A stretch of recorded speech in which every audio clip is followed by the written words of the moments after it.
My wife has changed a lot since we lost our baby. My M26 wife, F29, and I had a baby due in April. She was going to be our first. Unfortunately, in January, my wife had a medical emergency, and we wound up losing our daughter. My wife has changed almost 100% into a different person since then. It has affected almost everything she does as a person, and it's like she's not even the woman I fell in love with anymore.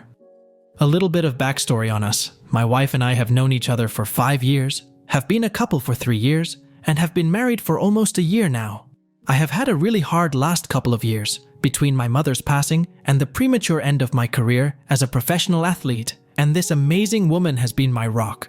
I feel like I have loved her from the minute I met her, and I've tried to be good to her and to let my feelings for her show through in the way I treat her. We were both so excited when we learned she was pregnant, and we were looking forward to adding a little girl to our family. Obviously, losing her has been incredibly hard on both of us, but it has been especially hard on my dear wife. She has always struggled with an anxiety disorder, and she has always been a little clingy, physically and emotionally. But lately, her level of attachment has shot up past 11. I have to practically fight her to be able to leave for work in the mornings, and then when I'm gone, she sends me at least 20 texts. Mostly, it's just about how much she misses me, but sometimes she just will send pictures of herself. And when I call her, I never get to talk. She just goes and vents, and is incredibly negative about everything, which is basically the opposite of what she used to be. I can't get any personal space at night in bed either. She's always been adamant about cuddling through the entire night, but she's been holding me so tight lately that it gets hard to breathe. Even after I'm sure she's gotta be asleep. It's like sleeping in a clinch hold with a Muay Thai fighter every night, and she can't seem to go an hour or two without needing to be kissed. And our sex life has changed a lot too. We used to be fairly active, about 2 or 3 times a week, but now it's almost up to twice or more a day, every day, even when I don't want it. On the times when I'm not really feeling up to it, I protest a little at first, but she doesn't listen, and she just seems like she wants it so bad that I don't want to hurt her feelings and turn her down. And when we're having sex, it's like we only do stuff that she's into, and I don't get any say in what we do, and it's just all about what satisfies her. It almost feels like sex is turning into a thing I have to do for her to keep her happy, instead of a thing we do together because we love each other. And she'll get upset over the littlest things, so almost everything is a fight. I didn't push in my chair all the way getting up from the table yesterday, and I got screamed at. I have been seeing the same therapist since I was 16, and she's like a second mother to me. And my wife has asked me to not see her anymore, because she doesn't trust her. She also wants me to stop taking my college courses, so I can finish my degree, and when I go to hang out with my friends, whom she thinks are all idiots and reminds me every time we talk about them latey, it's like I'm leaving to go and never come back. I understand that her mental health is not great at this point in time, and I want to be there for her and support her in any way I can. I want to get through this together with the love of my life, and to come out on the other side and watch the sun rise after a very dark night. She means everything to me, but too often it feels like the person she is right now is not the woman I married. Update 1. It has gotten several hundred comments urging me to do what I have been trying to get the courage to do for a long time, directly confront my wife about her behavior since losing our baby. I finally did it. She agreed to at least go to couples counseling and to schedule an appointment with her OBGYN. She agreed that the way she is processing the grief of losing our daughter is really harmful and self-destructive. She even recognized that the person she has been becoming is not someone she wants to be and wants to seek extra help. She's not huge on doctors, therapists, psychologists, or nurses, due to spending time in a psychiatric facility as a teenager, but she's willing to bite the bullet there if it means getting the help she agrees she needs. I'm so in love with her, and I'm so happy she has decided to get help. I'm going to be with her every step of every mile of this journey with her. Update 2. My 26M wife, 29F, and I were supposed to be attending couples therapy together yesterday evening. We were lucky enough to have been able to get an appointment so soon. I was anticipating not being able to get in with a couples therapist for at least another 2 weeks, but we lucked out and were able to get one this week. My wife and I were supposed to meet each other there after I get off of work and out of class, and then go get dinner afterwards. The appointment is at 6:30. I get out of class at 6 o'clock, hustle across town to get there, still show up 3 minutes late, expecting her to already be there. She loves being places early. And I didn't notice her car in the parking lot. I figure it's whatever. This is a business park with a lot of parking spaces. She's definitely here. She promised me this morning she would be here. And I go into the lobby, talk to reception, and ask about seeing this doctor. Doctor's in, but my wife definitely is not. Okay, no big deal. She's probably just late, because traffic is awful in this horrible nightmare city. So I call her, and it rings all the way through, which is kind of weird. Wait another 10 minutes, no call back, and I try again. Still nothing. I wait another 5 minutes, and now it doesn't even ring, like she turned her phone off. So obviously, the appointment winds up not happening, and I'm worried about the safety and well-being of my wife, because it's not like her to not return my calls, or to be late to skip appointments without notification. Her anxiety errs more on the I have to be super punctual type of anxiety. So I head home, and lo and behold, my wife's car is in the parking lot of our complex.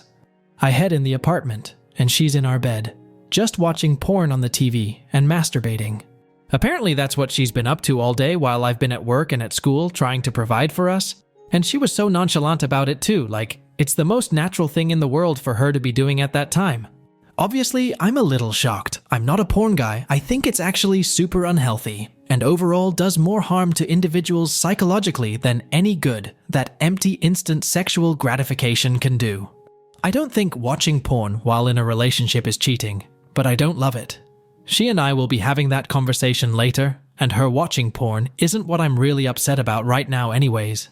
It's the fact that of all the reasons to blow off our appointment with a couples therapist to help her cope with all the shit that's been going on lately, with the loss of our daughter and everything related to that, hers is because she was too busy watching some other chick get railed in a gangbang. I get that she's not in a good place, and she hasn't been well mentally or emotionally for months now. I get that it's affected her decision-making. I get that going and seeing therapists and doctors and doing that whole thing is scary for her, and not something that she has much desire to put herself through, even though she understands that it's probably exactly where she needs to be. I get that she's bored at home after having taken a sabbatical from her job. I get that her hormones have been entirely out of whack since January, and that sex just helps her not feel so terrible all the time. I get that she was basically alone when we lost our daughter, and that the way she lost our baby is 1,000,000 times worse than the way I lost our baby. I understand all of that, but I still have to go to work so we can eat and pay our bills and rent, and come home and get yelled at for putting the dishes in the dishwasher the wrong way or whatever, and then not get any sleep at night because we're up till 2 in the morning because she got horny and will cry for hours if I don't do it. If that's the way life is till we can beat this thing together, then that's the way it is and I can tough it out for her sake. But the absolute least that she can do is show up when she's agreed to show up, so that we can beat her depression, so that she can get better and be well again. So I stayed at a friend's place last night, and I think I am crashing on his couch again tonight. My wife has called 6 times and texted 90 times, and it went from asking if I'm ever coming back, to begging me to just come back, to rants that I haven't read about how sorry I'm going to be, back to begging me to come home. I made the mistake of answering one of the calls, and when I tried to explain that I'll come home when I'm ready to come home, and that I still love her, and still want to be with her, that I'm just really hurt and upset and need space, she screamed at me like I have never, ever in my entire life been screamed at before, about how I'm probably cheating on her right now, and how I've abandoned her, and about how dare I. How dare you was repeated a lot. I don't really know what my criteria is for feeling ready to go back is either. I think at first it was when I felt like she was genuinely ready to talk, and not just to yell or have a meltdown, but then I remembered that she and I have already talked about this, and that didn't do anything. I think I'll call her when I get off of work, and give her the ultimatum of actually going to therapy or a facility, or just anything that's a step in the right direction, or our relationship might have to be put on hold until she gets everything figured out. Edit. I am already in therapy. Have been meeting with my excellent friend and doctor for over 10 years now. I was one of her first clients when she was fresh out of school, and she was one of the only people who consistently gave a shit about me when I was a kid in the foster system. Update 3. I have my therapist and my last pair of foster parents, and some old friends I made at the boys' home I used to live at, and that's about it. This being basically anonymous means I don't have to worry too hard about being judged by coworkers or other people in my congregation, I guess. I keep posting because it seems like a bunch of people might have gotten maybe a little invested in the well-being of my wife and myself, and I think it would be a little scary and sad to not know if the people whose story you have graciously listened to are okay or not. It feels really exhibitionistic and weird, and a bunch of people have followed this burner Reddit account. And it feels like this is just juicy IRL watch someone else suffer entertainment for some people. This post isn't for them, it's for the nice people who I think might be worried about me and my wife. Thanks everyone who has tried to be nice and supportive, but I think this is the final post about this. My M26 wife, F29, has had an extremely rough time since we lost our baby to a miscarriage in January, and has practically refused treatment or therapy of any kind. She has been incredibly difficult to be around, and I have been super worried about her for months now. I recently had to take a couple days break away from her after she no-showed an appointment we had agreed to attend together with someone I thought would be able to help her. My in-laws were able to step in and help get my wife into a psychiatric care facility. I had been talking with them about the whole situation after I made the decision to get some space after the missed appointment. They dropped everything and traveled like 3 hours to us and went by to check on her. My mother-in-law and I have kind of teamed up, which is a miracle, because she really does not like that her only daughter married me of all people. My in-laws and I went by the apartment, and they went in first to talk to her, and then they brought me in. We more or less had an intervention, and my in-laws were able to talk her into going to get treatment. I stayed home with her that night, and took the next day off of work to drive her there myself. She was really freaking out, but I think she knew that voluntarily taking a mental health break somewhere she can actually get help was the right decision. I'm really proud of her. My wife has already been officially diagnosed with bipolar disorder and postpartum depression, on top of her already existing anxiety disorder. I had kind of started suspecting her having bipolar. I thought getting a diagnosis would be a lot harder, and there would be more hoops to jump through. Just getting the diagnosis is a relief, because now she can actually get medication and targeted help directly at what she's facing. She still has another day left there, and as her spouse, I'm actually not allowed to visit, which I really hate. I way underestimated how much I would miss her. I think I get how a dog waiting for his owner to get home from work feels. My in-laws, however, are able to visit, and their reports have been about as positive as it can get. My wife misses me too, and she's been fairly lucid and calm since going in. And so far it's been more positive than not.